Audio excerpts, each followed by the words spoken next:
And now I get to introduce our guest for today's conversation, Gamiel Yafai. So before we have him join the conversation fully, I will go ahead and read his bio to introduce him to all of you.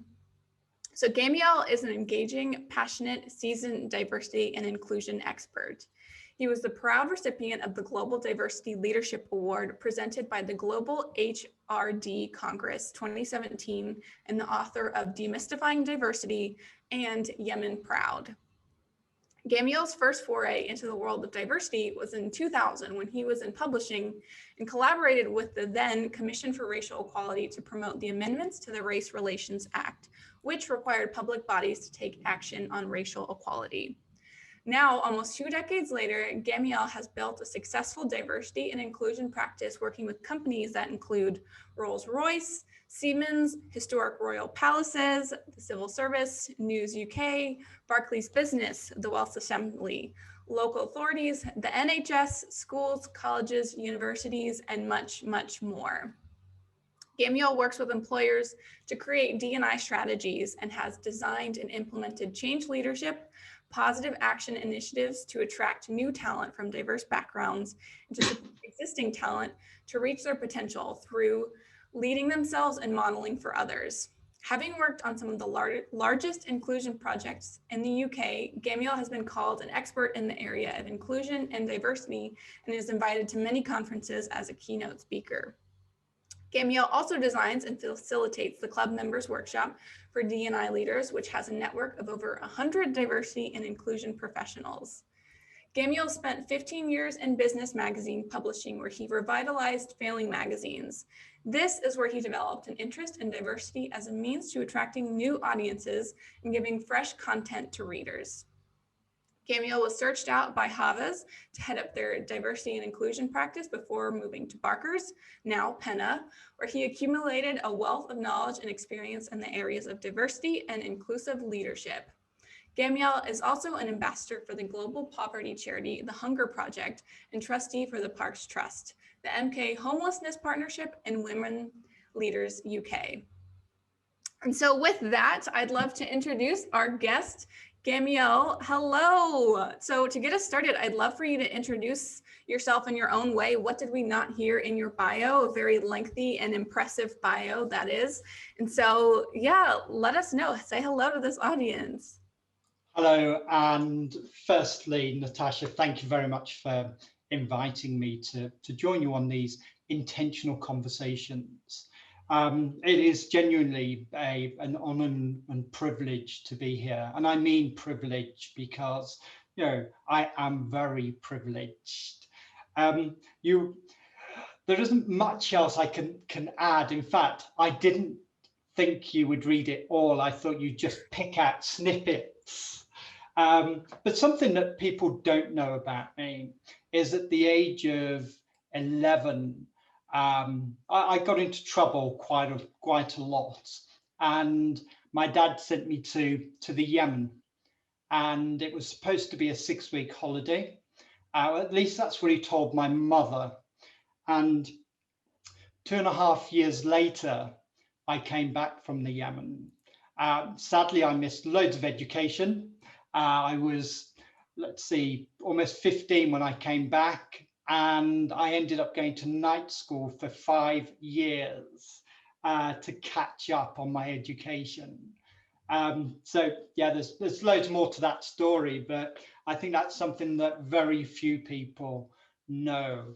And that was my punishment, 2.5 years in the Yemen. But to be honest with you, that experience in terms of learning about my own culture and my own history and my own ancestry has actually helped me become the person that I am today. So I thank my father, even though I didn't see my mother for 2.5 years. I thank my dad for that opportunity. Yeah, well, thank you for sharing that. And we're going to go ahead. I want to give a heads up to everyone. Today will be a little bit different than our normal conversations. It will be very interactive throughout the conversation. So we're going to go ahead and dive in and start off. And I'd love for you, Gamiel, to tell us, what do you mean by cultivating cultural intelligence? That's the topic of today's conversation. And what does that mean? Well, I can give you the dictionary definitions. However, I think it's more important for us to actually get the opinions of the people who have taken the time to come and join us. So I'm going to share my screen with you.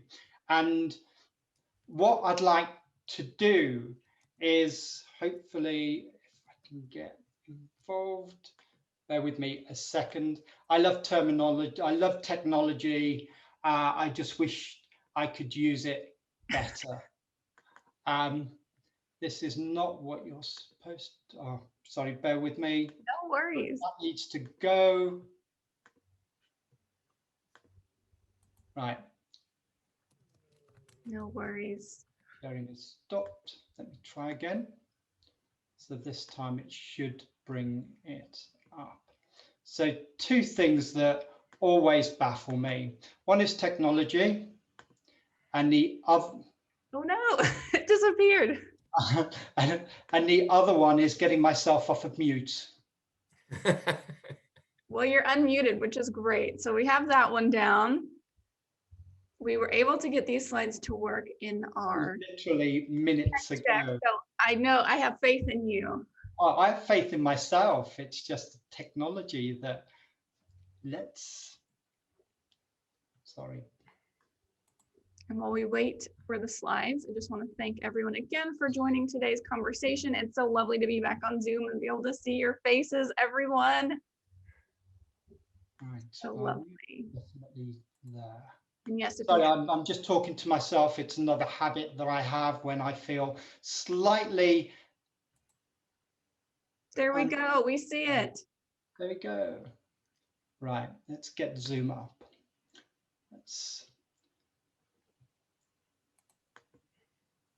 Okay, so we're nearly there.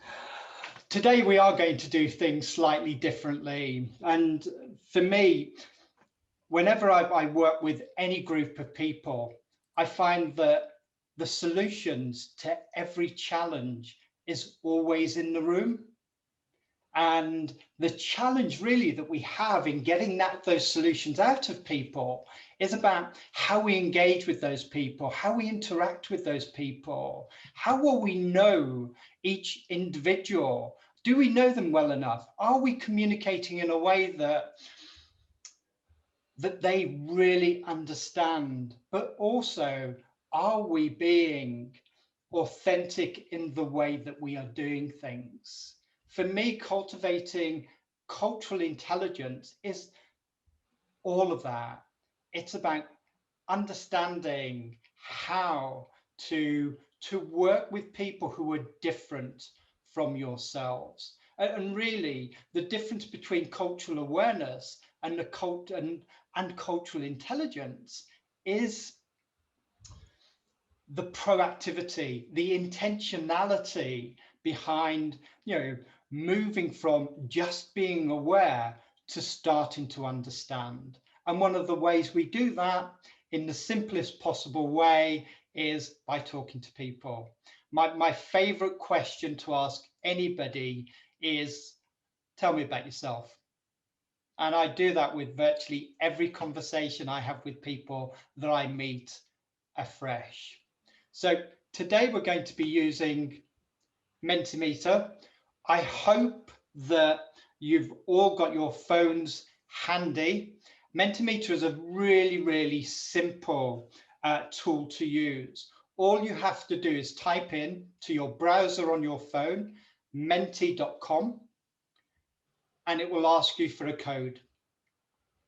So if you can all open your browsers on your phone, and it doesn't matter which browser you have, the code to enter, and I'll read this a couple of times, the code to enter is 54176028. And if Lindsay... I've done it on my phone. Fantastic, it works. So I'll just read that out one more time. 5417 6028. I'm hoping that the majority of you, and again, I say majority, you know, it's really difficult, and I'm sure some people will struggle. However, fingers crossed. So the code one more time for anybody that's taken a bit longer than you would like: 54176028. So I'm going to start by asking you questions, and hopefully you can see this. So what do you think of when you hear, or think of the word culture? What comes to mind? I love seeing everyone's faces thinking, contemplating. Oh, absolutely. It will take, there we go. So let me just reduce my food.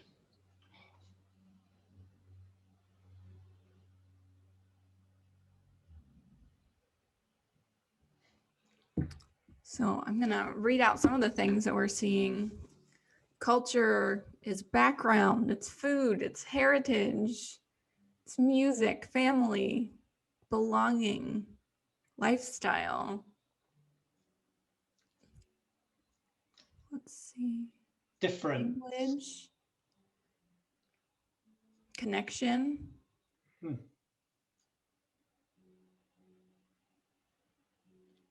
But you see, this in itself just shows us the differences in terms of what the first thing that comes to mind when we think of culture.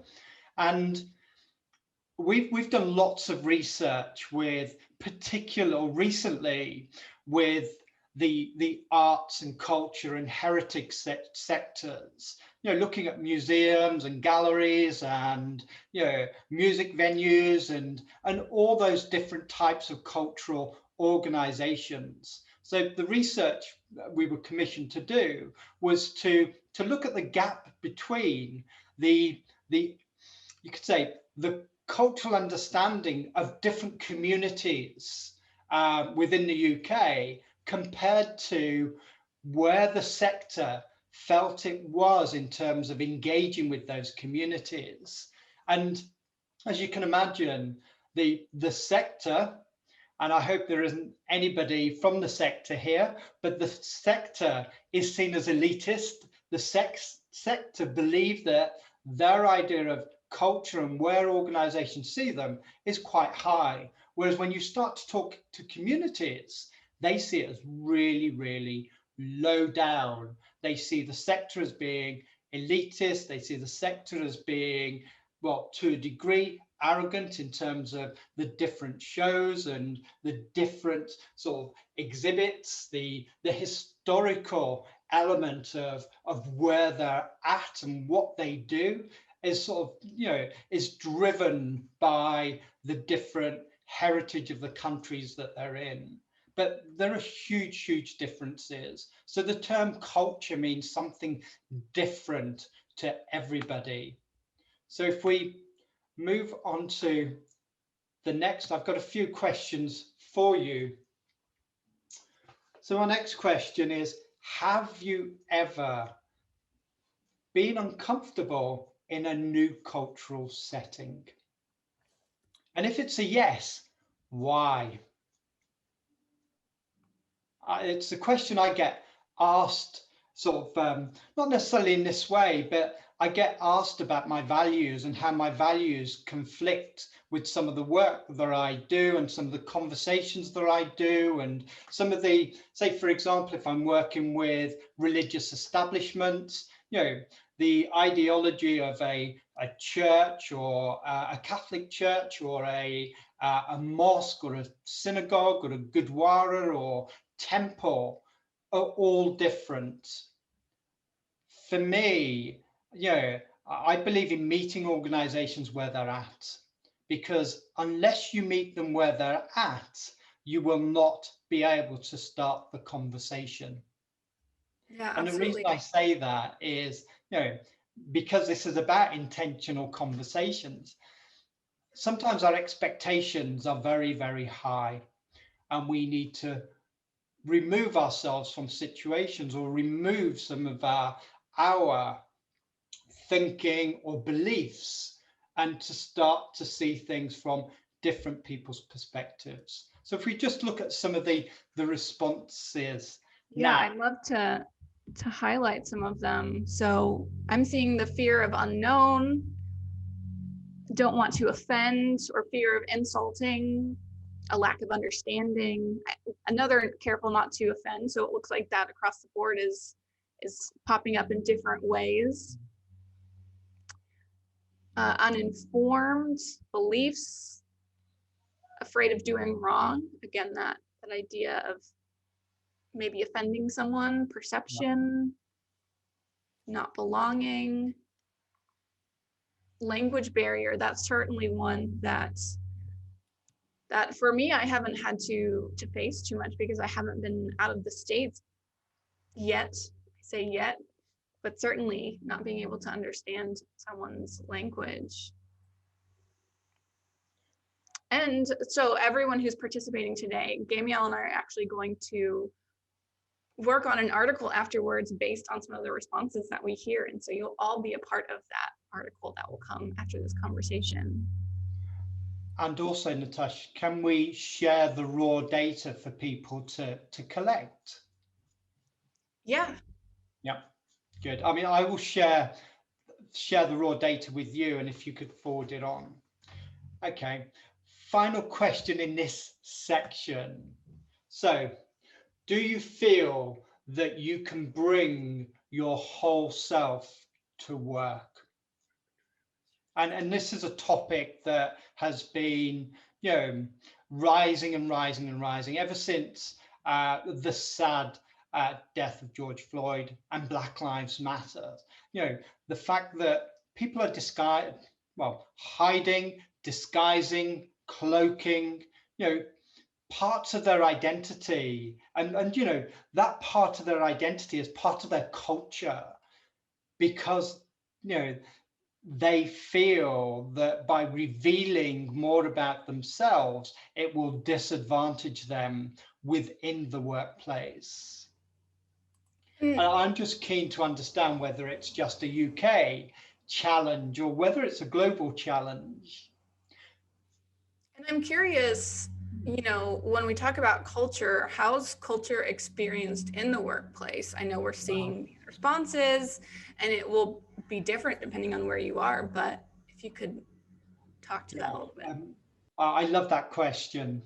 And again, we've participated in, I think it's about 34, 35, maybe even 36 pieces of research looking at the external perceptions of employers. And these are specific employers that we've been commissioned to do the research for. So looking at the external perceptions of them as an employer, and what different communities think of them. But also, we've been, the other half of that research is around the reality of working for organizations from a different multicultural background. And this is about the lived experiences of the culture within those organizations. And one thing that we've found on virtually every piece of research that we've done is that there is always a hidden, shadow, and explicit culture within the organization.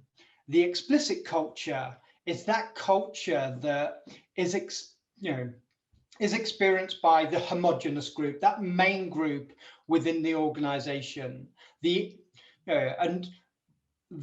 manifests itself in terms of all of the stuff you see on the website, which is really, really positive, their annual report, which are phenomenally positive, and everything that they talk about on social media is positive. And a lot of individuals within organizations, particularly at senior levels, believe that everybody in the organization is experiencing the culture in a similar way to themselves. However, when you start to interview, when you start to talk to, when you run focus groups, when you do online surveys, you start to realize that different individuals from different ethnic groups experience that culture totally differently. And we call it a hidden and shadow culture. Sometimes they experience that culture differently as soon as they get into the organization. And other times they experience that culture, say at middle management. And what you start to hear from people is that I'm so different from them. There's no way I'm going to get into leadership.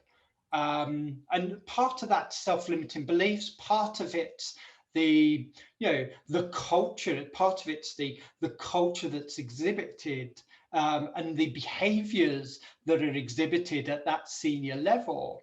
And a lot of individuals from different ethnic backgrounds, have to find ways of navigating around the system in order to progress. So, from the research that we've done, different individuals experience it in different ways, but there is a definite hidden shadow culture versus an explicit culture. What we're starting to see now is a change in emphasis. When we start to see job adverts, we're starting to see the terms culture add rather than culture fit. For decades, we've been reading adverts that say, we're looking for somebody to fit into the culture of this organization.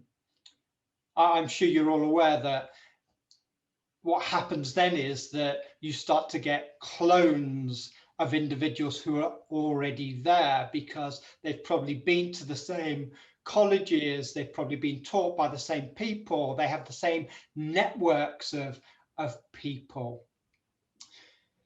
Yeah, I'll just say, cultivating a cultural intelligence is about making sure that we recognize that difference and we see that difference as being a culture add rather than a culture fit. Yeah, and I greatly appreciate everything you shared, especially going back to, when senior leadership has a certain view of an organization and this is what the culture is like, but that's not always the lived reality of those in other areas of the organization, as well as the culture add versus culture fit. We oftentimes hear, when we're doing those listening tours and focus groups that, we have lots of, when we hire, we look for culture fits, and realizing that that's actually not a great thing to do. We want to look for those culture adds and shifting people's mindsets. Can I just add there, and I mentioned this to you earlier, one of the best events I've been to this year was on Wednesday, and it was a schools event, and it was for 4 different schools, school children aged between 8 and 17, and they came together to talk about diversity, to talk about inclusion, and I was so impressed. It's the first event that I've been to where you've had a combination of schools talking about why diversity and inclusion is important and why the individuals who were all from different or from multicultural backgrounds, why they felt they could add value to an employer. And what that does is it sets us up for a phenomenal future, because those children will be challenging their employers to start looking at culture add rather than culture fit. Yes. And, one of my former teachers is actually on the call today. Hello. Wow. Hello. Welcome. And yeah, the teachers are also going to be huge change agents for us, working with the children that will grow up. And yeah, working with students is so interesting when we think about this work. so what do we need to be doing?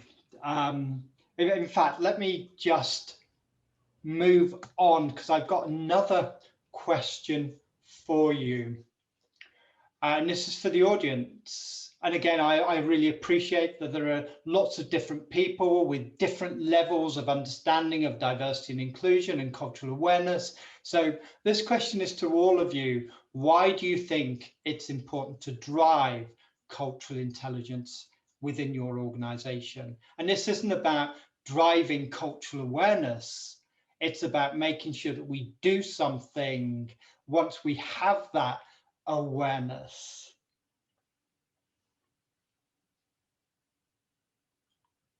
I'm working on my own answer at the moment.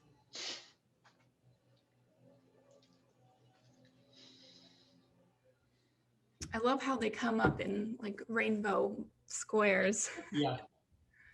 So let's see. So far we're hearing innovation, inclusion, betterment of everyone to create peace and serenity in the world, broader and frequent learning, bringing awareness, understanding, and appreciation towards other perspectives and backgrounds and experiences. Cultural intelligence builds stronger bonds with their teammates that ripples into the workflow because our clients are from diverse backgrounds and we need to meet their needs.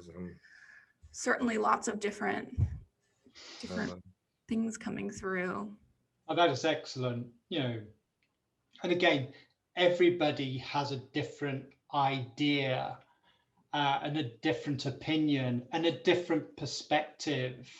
And those are all of the things that we are now looking for when it comes to recruiting talent, and talent that is going to, as we've listed up here, innovate. When we talk about diversity, more now than ever, we talk about cognitive diversity. We talk about diversity of thinking. We talk about diversity of creativity. We talk about diversity of innovation, and all of that only comes about when we start to become culturally intelligent. And again, this is a shift from cultural awareness to cultural intelligence.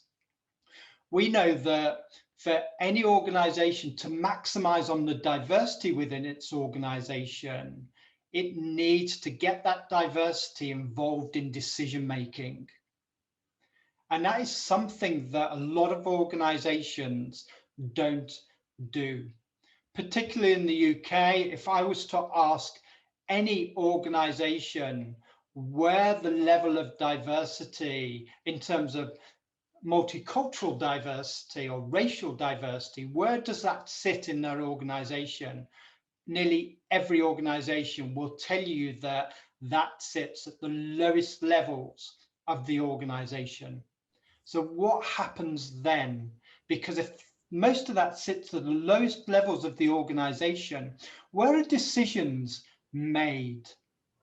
Are they made at the lowest level? Are they made at the middle level? Or are they made at the senior level?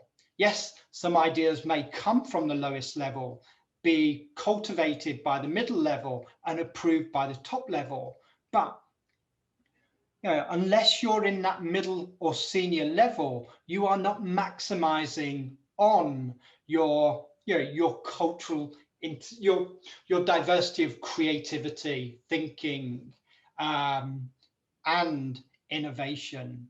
So for me, organizations that are intentionally focused on cultural intelligence, actually start moving individuals, developing individuals. And these are some of the things we're seeing in the UK more and more now than ever. We're seeing more accelerator programs, and these aren't accelerator programs to just move any individual from any racial background up the ladder. It's development programs to actually bring out that potential within individuals, to actually get them involved in projects, in initiatives, in you could say developing themselves and learning more about themselves so that they can start leading themselves and leading others. So there's so much going on, particularly, as I say, not just in the UK, but across Europe. And I'm sure in the States, you will have lots of different affirmative action programs that are there to accelerate the development of individuals from, let's say, multicultural backgrounds. So I'm curious, as we talk about this cultural intelligence, if you Yeah. have any, tips or advice on how to develop that cultural intelligence in the workplace? Many.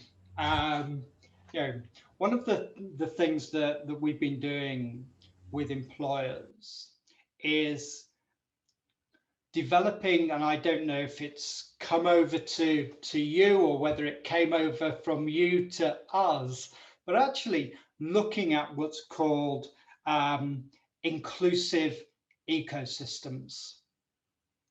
Because for us or anybody to grow that cultural intelligence, it needs to have an ecosystem that's conducive to the needs of, of everyone.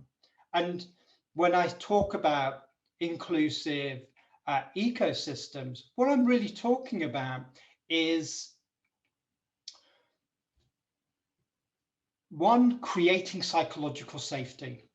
In the UK, one of the biggest reasons I believe we haven't progressed is fear, and fear of having those, let's say, uncomfortable conversations, or fear of leaders changing things, or fear of the unknown, but particularly around challenging, let's say, inappropriate behavior. And psychological safety is creating an environment where everybody feels that any challenge towards them is an education. So if anybody says something inappropriate, then anybody in the organization can educate them. It's not seen as a challenge, it's seen as an education, but it's about how we educate. And we talk a lot about, um, the intent and assuming good intent. So when we approach somebody that said something that's inappropriate, for example, recently over the last 2 weeks, I've pulled a couple of people up in a nice way for using terms like, half caste or coloured, because those are just totally unacceptable. Pieces of terminology, and I've pulled them up, but I've done it in a nice way, and I've explained to them why, and they've thanked me for letting them know, because they know if they use it that they could have been pulled up by somebody else that may not have been as forgiving as I am. But people stop talking because they're afraid of saying the wrong thing. We need to create environments where people actually feel comfortable to talk and feel comfortable if they say the wrong thing, that they're going to be approached by somebody who will assume good intent and correct them. Well, and even if we look back at the Mentimeter from a couple, it was a lot of people saying a fear of offending or Yeah. saying something that will be taken wrong, or, it's that fear of getting it wrong. Absolutely. And we just find that, I mean, I work with executives, and all of the inappropriate comments that I experience come from executives. But there are so many more people that don't say anything. So they have these beliefs, they have these stereotypes and everything else, but because they don't talk about them, they're not going to change. A lot of them want to change, they don't know how. And we need to be creating those safe environments. That's one area. I mean, in the UK, we lost our chief exec of the Football Association before Christmas because he used an inappropriate word, one word, and he got dismissed. I know some people will think he deserves to be dismissed, but what we're also seeing is other people who are using, let's say, inappropriate language, and the first thing that comes up in the paper is, oh, this individual is going to have diversity training because of what they've said. And it almost sounds like diversity training becomes a punishment rather than a piece of education. The other part of, let's see, inclusive ecosystems is about what I call inclusion every day. We should be talking about inclusion every day. We should be talking about inclusive cultures, inclusive behaviors, inclusive language, inclusive policies, inclusive practices, inclusive marketing, inclusive design, you name it.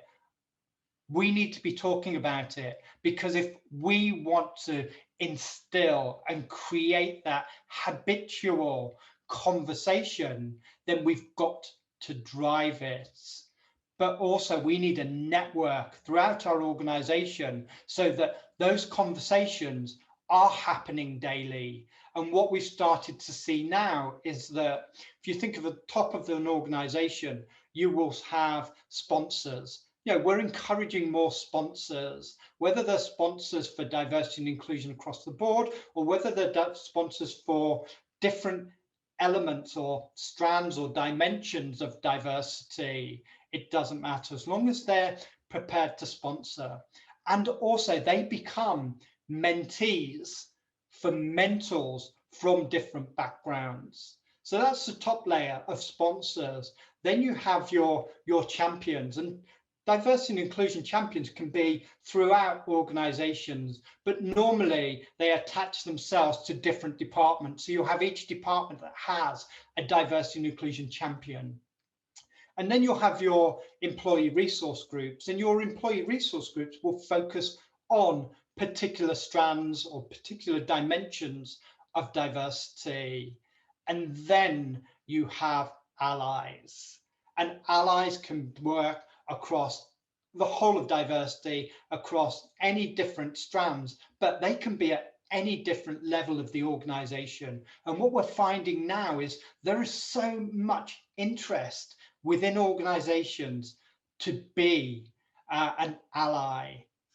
And I'll stop there because I can go on about this for a bit longer.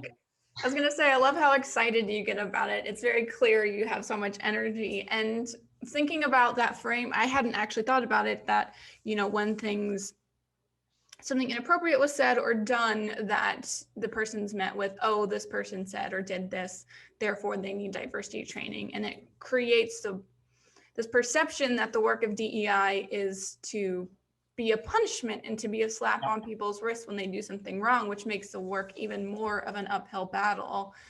And so I hadn't actually thought of it in that way, which is very, very interesting. Yeah, as I say, we all have different perspectives, and that's the beauty of working in this area. I know that, I'm going to have my perspective, somebody else is going to have their perspective, and then there's the truth, which is a combination of both. But we will never see the total truth because we only see our own perspective. And again, that's all about our cultural backgrounds, our cultural heritage, and and that's why we see those things differently. But the more we understand people, the more we understand their backgrounds, their cultures, the way they do things, the reasons why they turn up, 2 hours late to a dinner or something like that. And believe me, that happens in various cultures. I will share this with you. I went to a Nigerian event just before COVID, and I was asked to speak.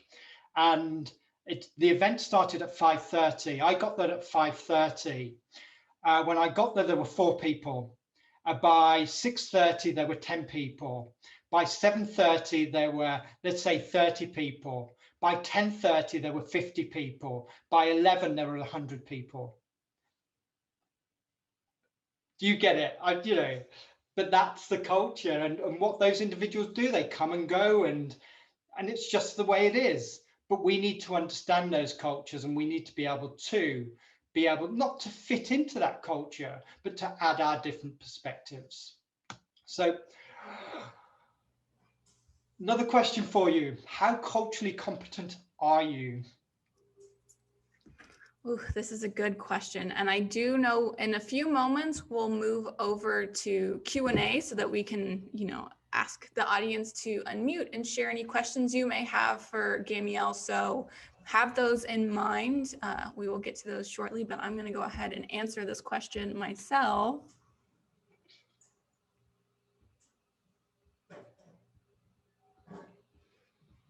And I'll be honest for this one. I put competent because there's certainly a lot I don't know. I personally don't feel that I can say very competent. I'm very competent to be aware and be open to learning new things, but there's so much out there that I'm not aware of. And it looks like many people are with me on the competent piece.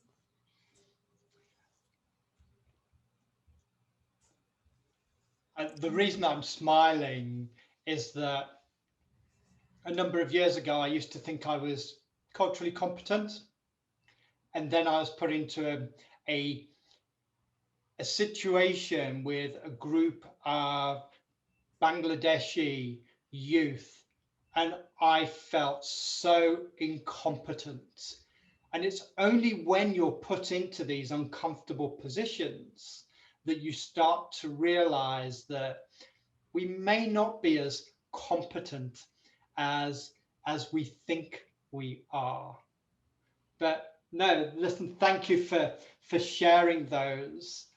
I'm just going to give you just a quick few hints as to, because there's so much that we can talk about on this topic. We can talk about, cross-cultural communications, and that's just mannerisms and our facial expressions and our tone. I talk about sort of words, music, and dance, and words are what we say. The music is our, our facial. The music's our tone, and the rest is our facial expressions. So and again, they make a huge difference, and they mean different things in different cultural backgrounds. But in terms of acquiring, let's say, cross-cultural communication skills, I would say there's 5 things I always think about. One is maintaining communication etiquette. Learn about the community that you're working with. Avoid slang and familiar language. Speak slowly and clearly. Practice active listening. And I'm sure you've heard this a million times, but being present is vital to actually absorbing what people are saying. And also be mindful of cultural customs and the impression you are making on individuals. I could go on and on and on. And so. Yeah, thank you. Well, is there another Mentimeter we would like to get to? Or well, there's a few, but I really want to sort of we do have one quick one. Okay, I talked about allies earlier, and more and more individuals want to be allies, but they're not quite sure. So an ally is somebody that takes on the challenges of other people and makes them their own. It's about lifting people up. It's about ensuring that when you're in a meeting and somebody's quiet, that you give them the opportunity to speak. If they don't, fine, but you have to give them the opportunity. It's about talking about people who are different from you when they're not in the room. So there's different scales of there's this scale of allyship. So there's a passive, there's a bystander, there's a performative, literally somebody that maybe likes a comment but does nothing else. You could be active in terms of, one, you're learning more in terms of your lack of knowledge. You're more cognizant about the fact that you don't know things, but you actually go and learn them. And then there's a proactive, and those are the activists. Those are the people that really instigate change. So you might see a policy that around disability that you totally disagree with. It's about challenging that policy, but ultimately it is about taking other people's challenges on as your own. So this is the final question. So where are you on the allyship scale?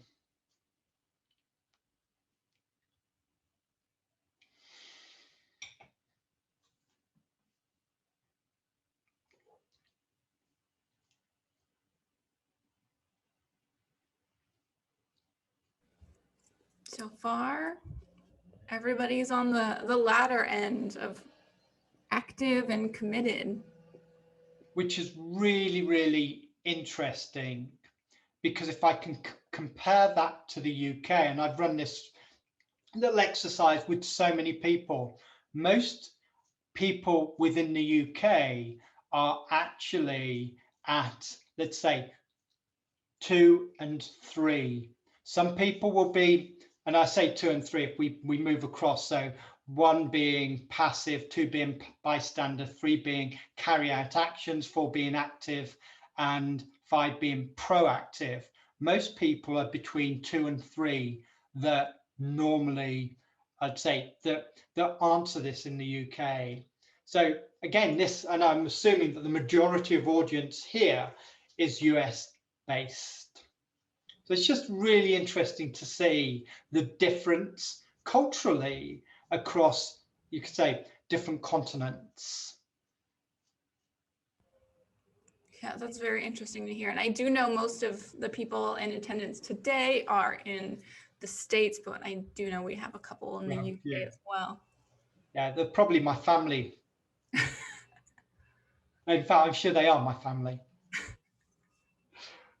Okay. Well, I'd love to see if there's anyone who is in attendance today that has any questions for Gamiel and a little bit more about cultural intelligence and these inclusive ecosystems. Is there anyone who'd like to unmute and ask a question?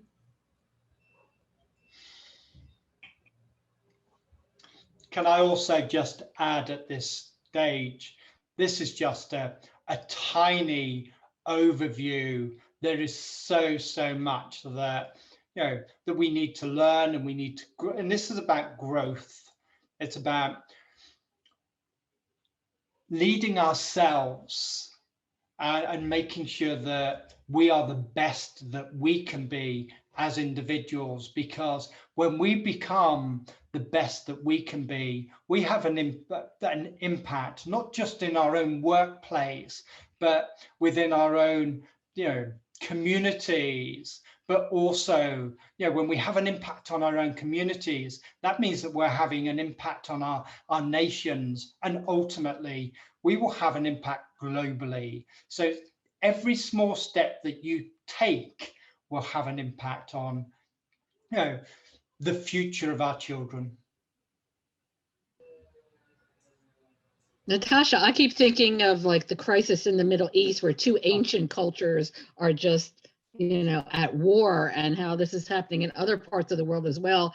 And we're doing such small steps to be accepting cultures. And, we work pretty hard in the US right now because we're so aware, but it's upsetting to me. I've been thinking about it during the whole discussion, like, how some of these things go back so far and it just doesn't get resolved. And it's kind of frustrating. I want to know his opinion on that.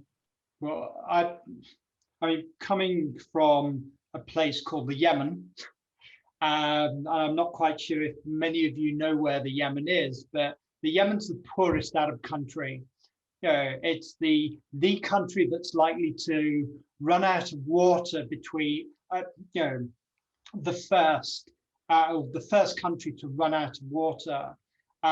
It's in civil war and has been for the last 5 years. It's been described as the worst humanitarian catastrophe.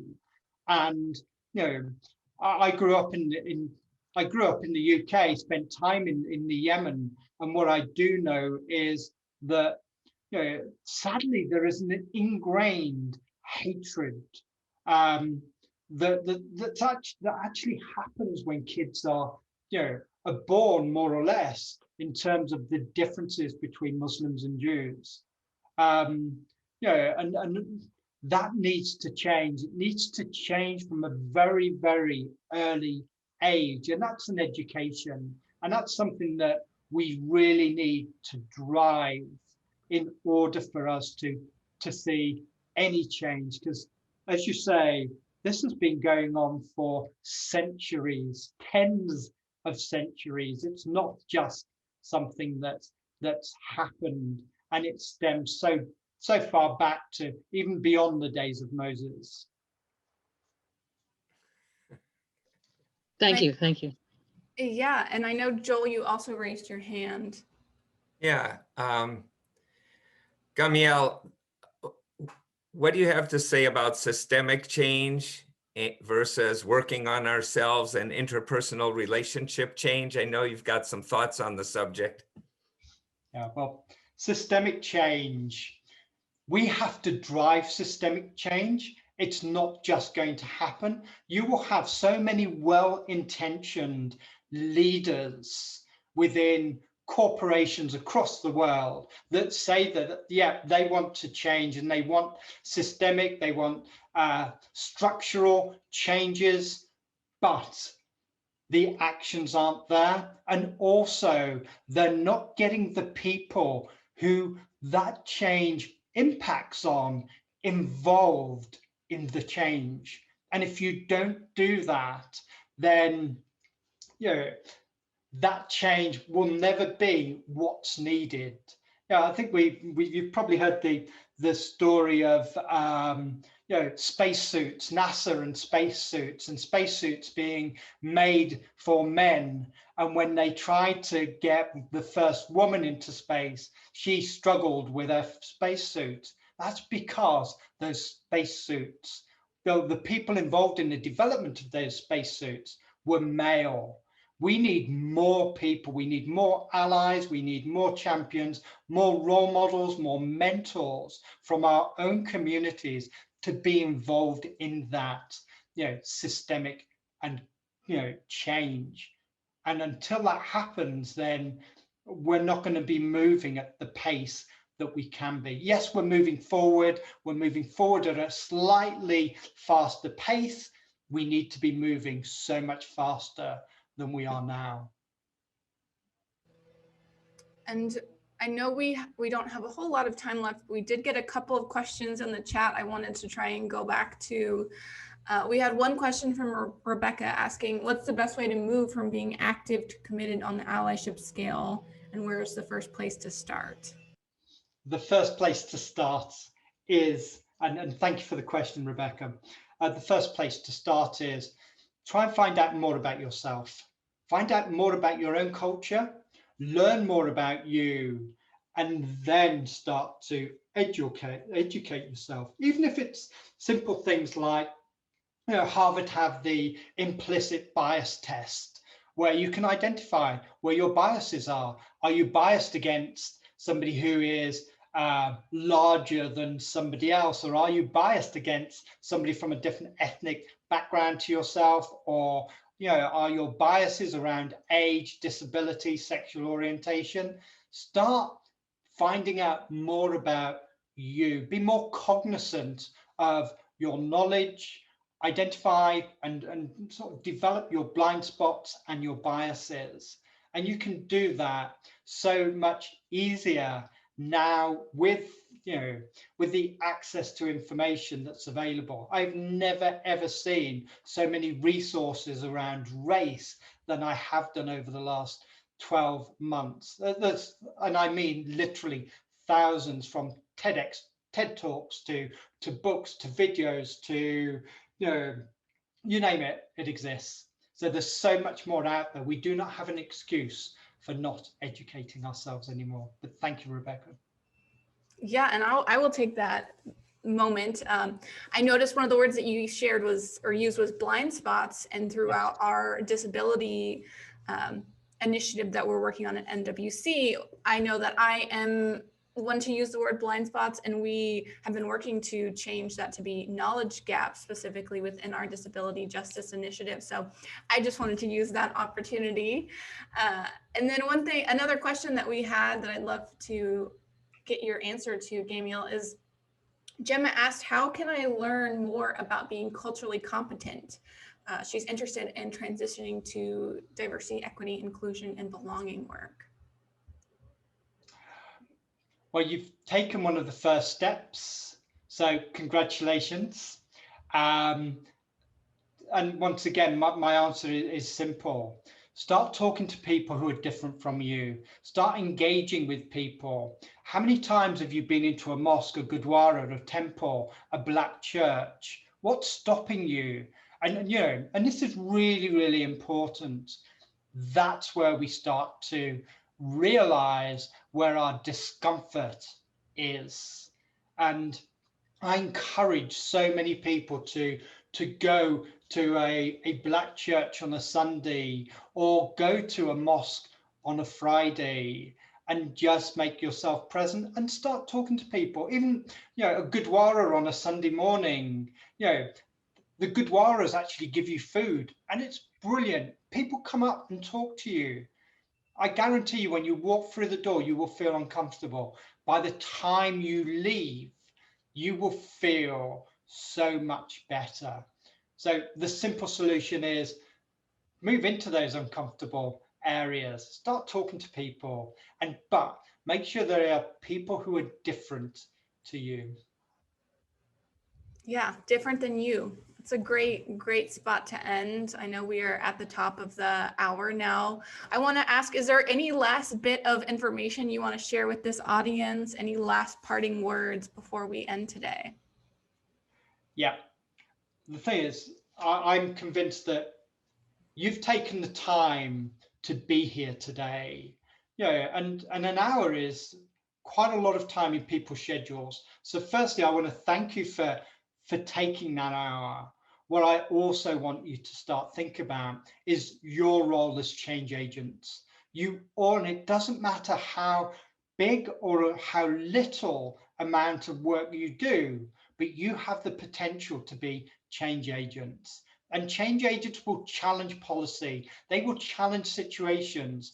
But what they will also do is be more cognizant of the fact that those situations exist. And I think most of the time we are blind to situations. We are blind to the lived experiences of others. So now let's open our eyes. And that will probably be my final words, apart from thank you all very, very much for attending. And it's been a pleasure working with you. Yes, thank you, Gamiel, for being our guest, and thank you all for being active participants and sharing your perspectives today with the Mentimeter polls. And so again, we will be creating an article together based on some of the findings from the conversation. We'll be sure to share that with this group who's present today. And with that, enjoy the rest of your days, whether it's afternoon, evening, whatever time it is where you are. Enjoy the rest of the day and the weekend. Thank you, everyone.